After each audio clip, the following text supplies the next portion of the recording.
Gimana? Ada tanggapan dari hasil tontonan tadi?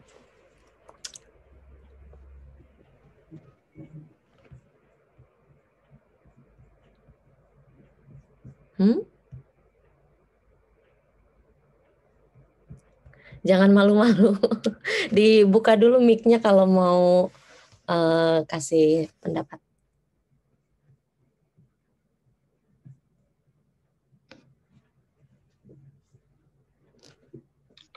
Silakan Tedo. Kalau saya sih lihatnya itu Mbak, pemerataan teknologi maupun media barunya yang kurang merata tuh berpengaruh banget buat ke tempat-tempat yang terpencil kayak yang jelasin di video tadi gitu. Masalah pemerataan. Saya fokusnya ke masalah pemerataan sih dari video tadi.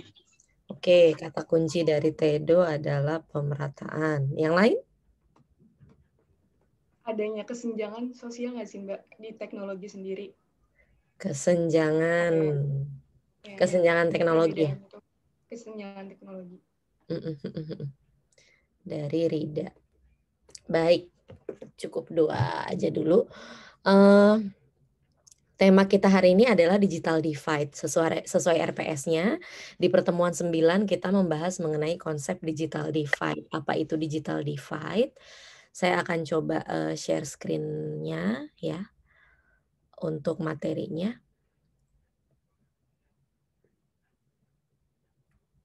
Materi ini.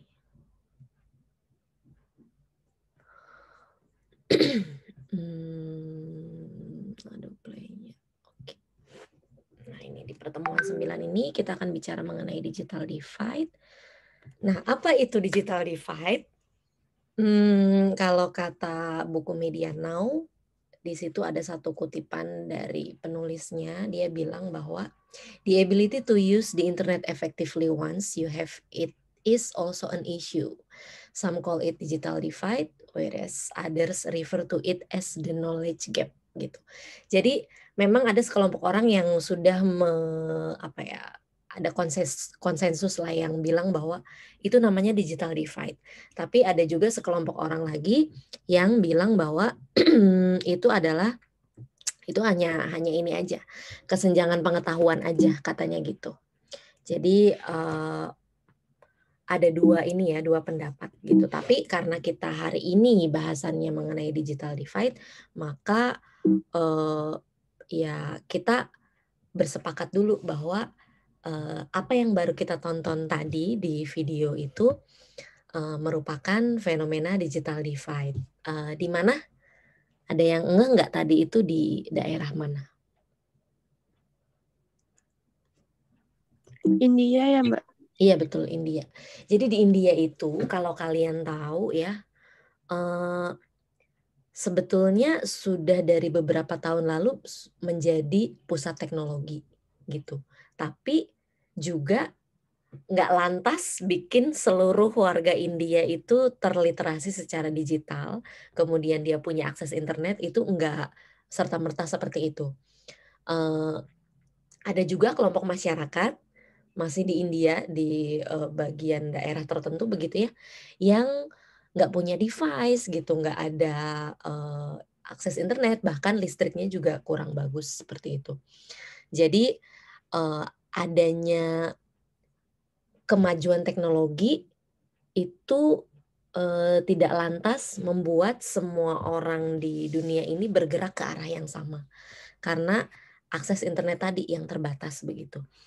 Macam-macam, apakah memang program pemerintahnya yang tidak tidak mengalokasikan dana untuk itu di daerah tersebut, atau memang masih banyak prioritas lain. Kayak sekarang seluruh dunia prioritasnya lagi ke penanganan COVID. Terus apa kabar nih pendidikannya? Dengan adanya sekolah online kan kita malah jadi tereduksi begitu. Jadi nggak kelas tuh memang menurut saya sih tereduksi. Kita tuh jadi kurang efektif kalau saya melihatnya gitu. Bukan karena cuma saya harus melihat kelas gitu ya. Tapi dari sisi efektivitas saya juga melihat bahwa saya nggak dapet gitu loh. Saya berusaha untuk menyampaikan pesannya, tapi apakah terdeliver dengan baik gitu? Selain ukurannya itu tugas misalnya. Saya juga tidak bisa melihat gestur kalian. Kalau saya meminta untuk apa misalnya open cam ya, open cam, itu juga kadang sulit gitu kan. Kameranya rusak atau apa? Internetnya nggak stabil kayak gitu misalnya. Banyak hal yang menyebabkan digital divide ini terjadi gitu. Nah, padahal di era informasi seperti saat ini, kesempatan orang untuk sama-sama pinter, sama-sama sejahtera itu terbuka lebar. Kalau dulu kan hanya orang yang punya hanya segelintir orang aja yang punya sejumlah modal tertentu gitu ya, yang bisa mengakses ke pendidikan, yang bisa mengakses ke kesejahteraan, ekonominya makmur dan lain-lain. Kalau sekarang sebetulnya di era internet ini semua orang bisa, asal dia punya akses internet. Tapi masalahnya internetnya nggak ada, device-nya nggak ada, bahkan tadi kalau lihat di video juga kalian lihat bahwa apa ya, banyak anak-anak yang menyesalkan karena di sekolahnya tuh nggak ada akses internet, komputer pun nggak ada. Terus ada juga anak tadi yang cowok harus putus sekolah karena dia harus bekerja dan lain-lain seperti itu. Jadi digital divide itu di India sekalipun yang sentra teknologi itu masih terjadi, apalagi di Indonesia, di daerah perbatasan, di daerah-daerah, kemudian kalau kita lihat nggak usah jauh-jauh deh, misalnya Sumatera aja ya. Di Sumatera itu belum banyak penerangan di jalanan, lampu gitu. Dan itu masih gelap gulita gitu, masih seperti hutan-hutan gitu loh di jalan utama padahal gitu. Apalagi di daerah-daerah yang memang itu terpencil gitu, di pulau yang jauh di mana gitu. Kayak gitu. Jadi realitasnya yang kita hadapi seperti itu. Kesenjangan digital. Bahwa era informasi ini, kapitalisme yang mengglobal ini ya, menggejala di seluruh dunia, itu justru menciptakan satu isu baru, menciptakan satu masalah baru, yaitu adanya digital divide ini atau knowledge gap, adanya kesenjangan pengetahuan. Kayak kita yang di kota besar atau kita yang milenial dan Gen Z itu cenderung lebih punya akses, maka kita tahu sesuatu, maka kita bisa menikmati hiburan yang nggak berbatas ini ya, apa namanya, geografis kayak gitu, kita bisa mengakses dari mana aja. Hiburan kita macem-macem, gamenya banyak, kemudian apalagi tontonan kita ya kan, dan dari hiburan itu juga sedikit banyak akan turut berkontribusi pada bertambahnya pengetahuan kita yang mengaksesnya gitu. Maka kalian bisa bayangin betapa menyedihkannya teman-teman yang di perbatasan atau adik-adik yang nggak bisa mengakses pendidikan sebaik kita kayak gitu. Nah, goal dari pertemuan hari ini adalah satu, pemahaman mengenai konsep digital divide. Yang kedua, yaitu apa yang bisa kita lakukan sebagai manusia yang terliterasi secara digital untuk paling tidak sedikit berkontribusi mengurangi sedikit aja ya, nggak apa-apa, kesenjangan yang ada di sekitar kita. Oke, silakan bersuara lagi. Kira-kira kalian bisa apa? Ini kenapa lagi saya nggak bisa? Halo?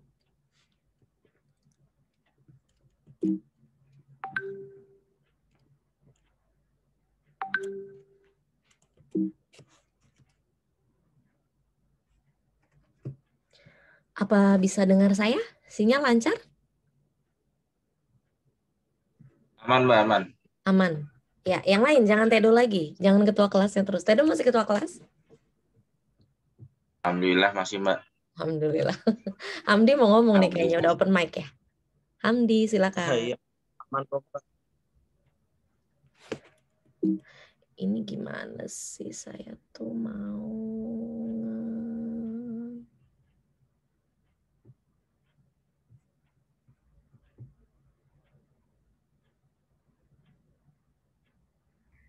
Mbak Nani, maaf tadi pertanyaannya bisa diulang nggak Mbak? Kita selaku orang yang terliterasi secara digital bisa berkontribusi apa pada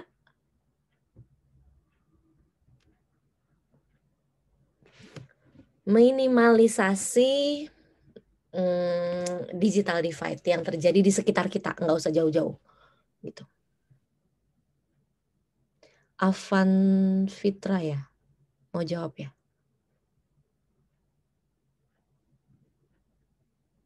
Silakan. Boleh siapa? Kenapa Mbak? Saya baru join. Baru join. Oh. Tadi siapa yang tanya? Tapi jelas nggak konsep digital divide?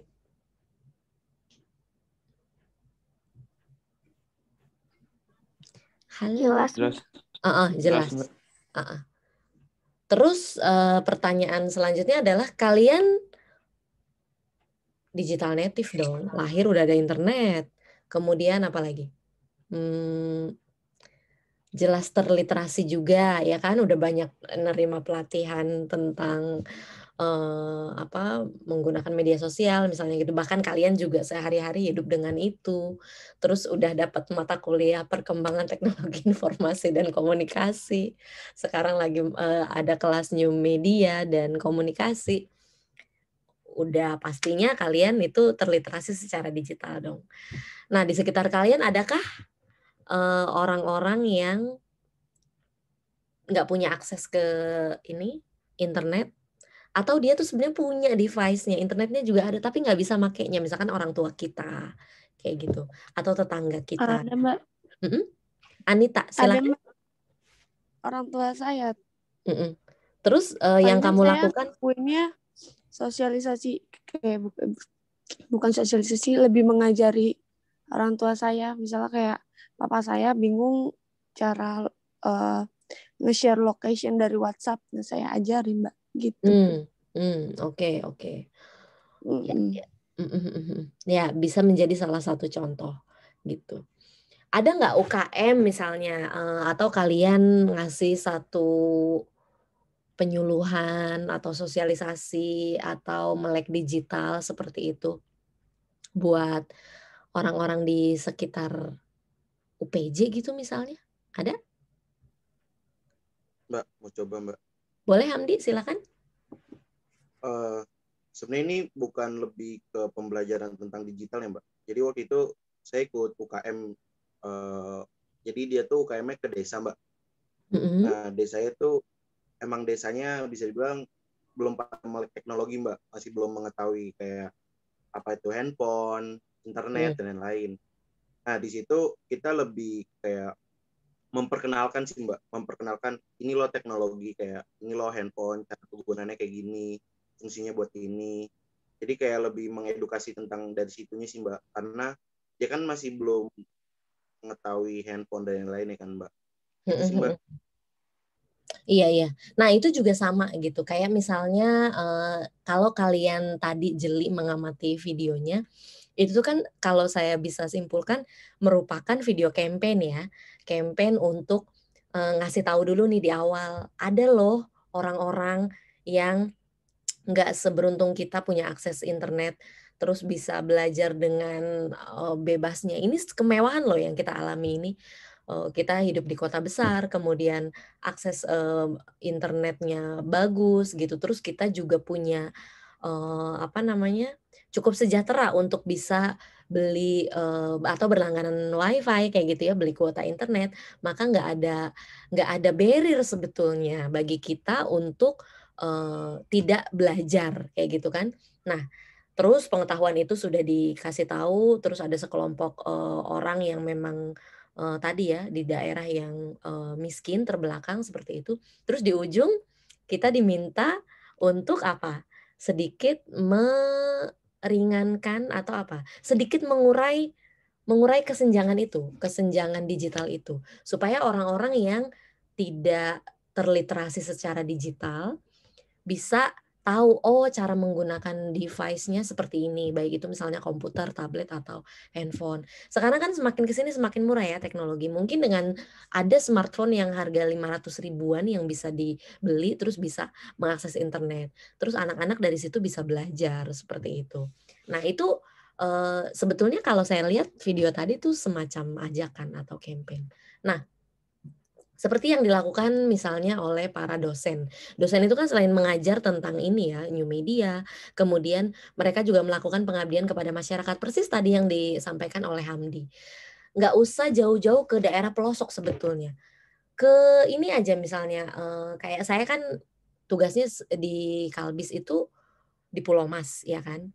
Terus saya melakukan pengabdian masyarakat ke radius 2 kilometer dari lingkungan Pulau Mas itu. Dan itu ada satu kampung yang memang orangnya tuh di Rawasari gitu ya, belum melek secara digital gitu. Even mereka punya sebetulnya handphonenya, tapi yang dia tahu misalkan cuma salah satu sosial media aja.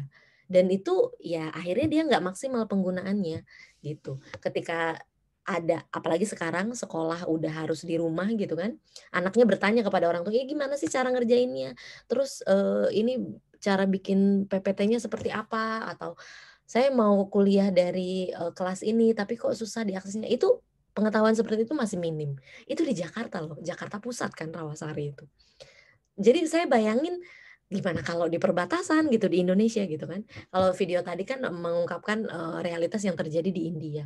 Nah, di Indonesia apalagi, lebih banyak lagi. Jadi ketika kita orang-orang yang sudah cenderung melek atau terliterasi secara digital dan punya waktu untuk punya kesempatan untuk bisa memberikan satu pemahaman kepada masyarakat yang memang membutuhkan terkait itu, kenapa enggak gitu. Jadi berkontribusilah gitu sih. Kalau saya lihat video yang tadi tuh bilang seperti itu. Gitu. Ada tanggapan lain? Mbak, saya mau nanya dong, Mbak. Ya. Namanya siapa deh, lupa. Di sini kok nggak ada sih. Namanya siapa? Saya, Mbak. Bian, Mbak. Oh iya, Bian. Bian nggak banyak berubah kok wajahnya. Masih tetap sama. Pertanyaannya apa?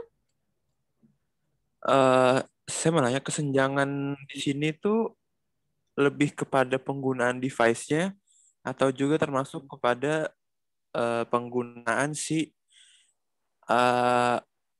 aplikasi-aplikasinya, kayak misalkan di sekeliling kita banyak anak muda yang belum punya skill untuk editing video or foto gitu misalnya, yang emang udah menjadi keharusan untuk mereka belajar, padahal mereka punya device-nya tapi nggak mau mencoba untuk mempelajarinya gitu, termasuk nggak sih, Mbak? Ya, jadi itu tuh bukan cuma internetnya, tapi termasuk juga pengetahuan ya, skill kayak gitu. Itu juga sama. Jadi keduanya, jadi digital divide itu bukan cuma akses internetnya. Internet kan sebetulnya infrastruktur ya, yang harus di-provide oleh pemerintah gitu. Nah, di Indonesia sendiri itu belum merata tuh internet. Nggak usah internet listrik deh, itu juga belum merata kayak gitu. Makanya gimana anak-anak kita mau punya skill gitu kan, teman-teman kita gitu mau punya keterampilan yang cukup untuk menggunakan atau memproduksi sesuatu secara digital gitu, karena memang akses untuk ke situ nggak ada gitu. Nah, ketika nanti aksesnya sudah disediakan pun oleh pemerintah, diharapkan orang-orang yang cenderung lebih tahu duluan kayak kita itu punya kemauan untuk berderma secara pengetahuan untuk bisa turut mencerdaskan mereka seperti itu. Gitu. Ngeri loh. Realitasnya gini.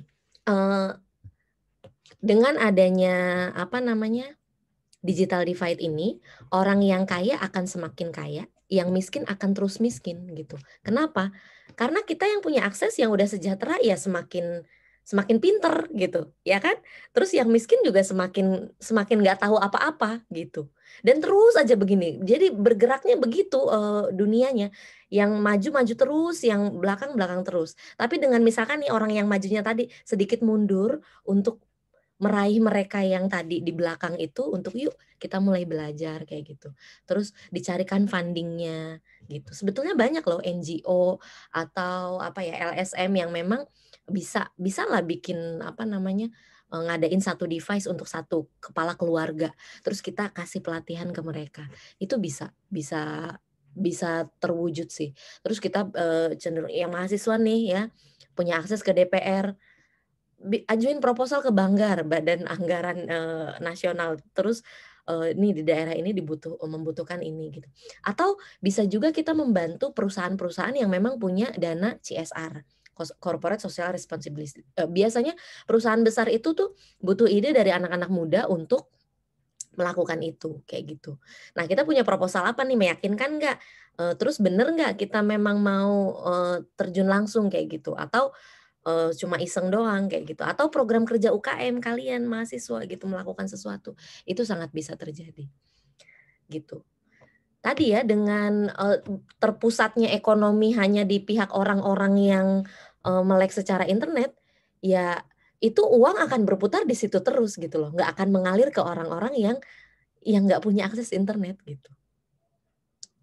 Implikasinya besar sebetulnya terkait ini ya, terkait digital divide ini.